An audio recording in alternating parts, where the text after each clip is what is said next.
Hey everyone, Brandy, thanks for having me. Hopefully, I can keep this down to about 5 minutes. This is my third try in doing so.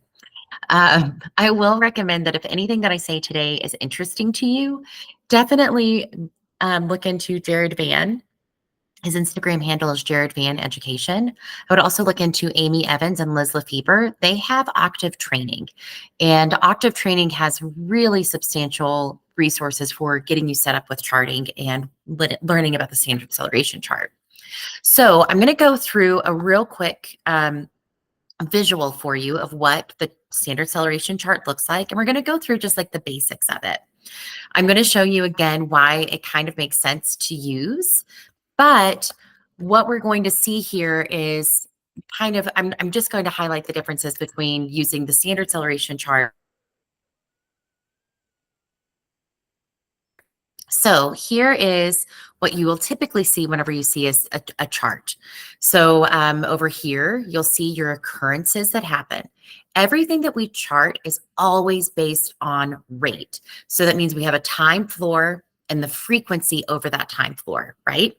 So let's say that we are measuring a 1-minute time floor. We're going to score how many times that behavior occurs within 1 minute. And then we're not taking any more data outside of that minute.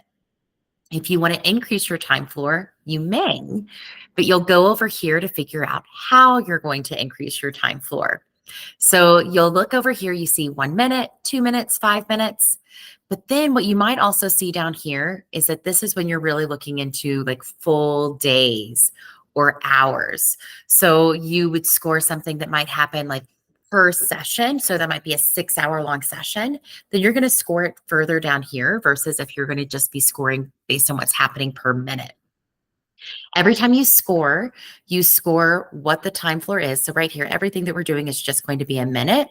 And you score how many times it happens, but then you're also going to score how many errors occur. So the reason that we do this is because it gives us raw data visual analysis in real time so we can make faster decisions based on the data.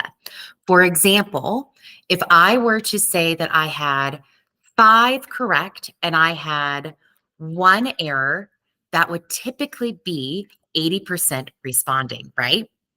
But look at what that does to my data. Ooh, that looks really kind of bad. But what if I had 8 correct and I had 2 errors? That's also 80% correct. Do you see how these 2 dots are in significantly different places?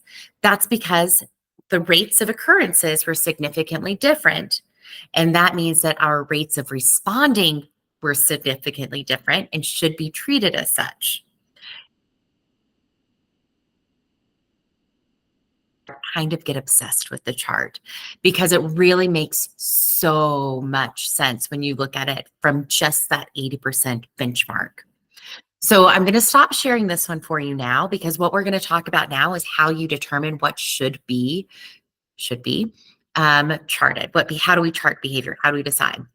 Well, you're going to do something called a pinpoint assessment.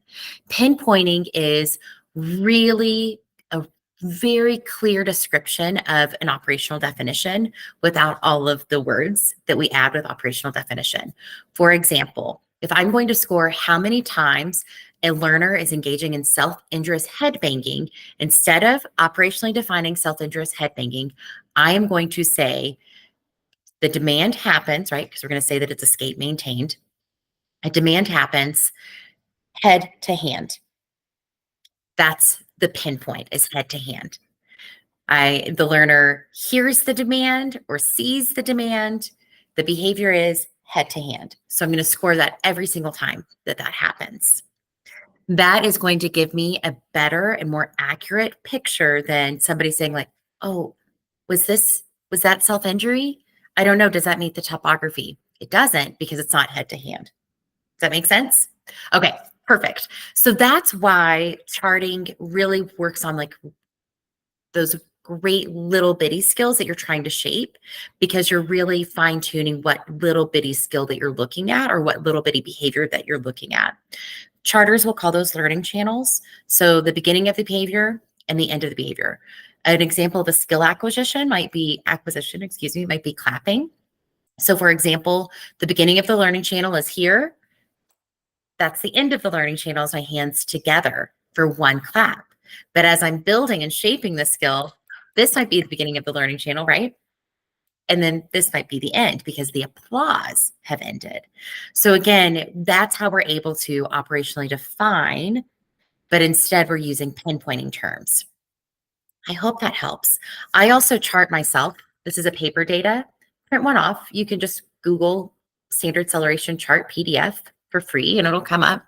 If not, I'll send some to you.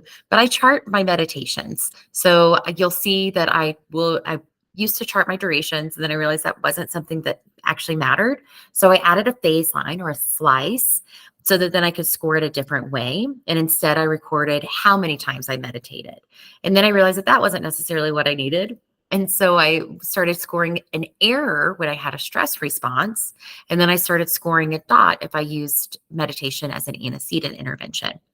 And then you can see here, because it's across days, that I just didn't do jack of all for a few weeks. You can gather that I was really stressed out during this time. However, here we are getting right back into it. And it's great because it goes across the day. So you can see that this started, and it's in European date formatting, so don't get too confused there. But you can see here that it started in May, so May 12th of 2024.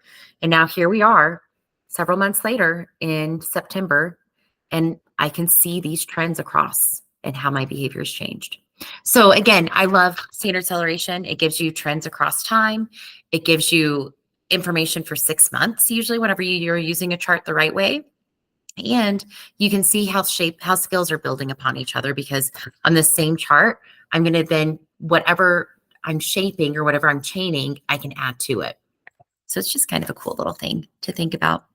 I wish you best on your charting journey. And again, reach out to Amy Evans with Octave Learning or Octave Training and Jared Van. They're great people. Happy learning.